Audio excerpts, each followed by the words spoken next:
ayat 15. وإذا تتلى عليهم آياتنا بينات قال الذين لا يرجون لقاءنا ائت بقرآن غير هذا أو بدله قل ما يكون لي أن أبدله من تلقاء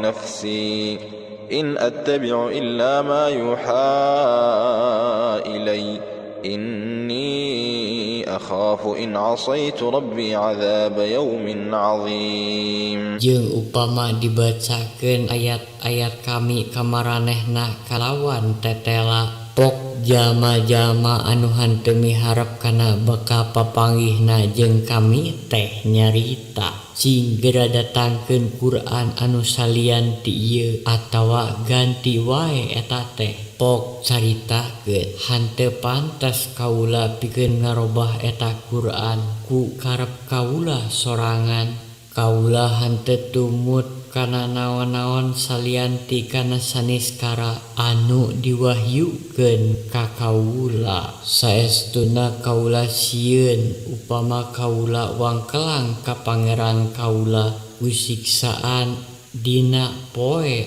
anu agung.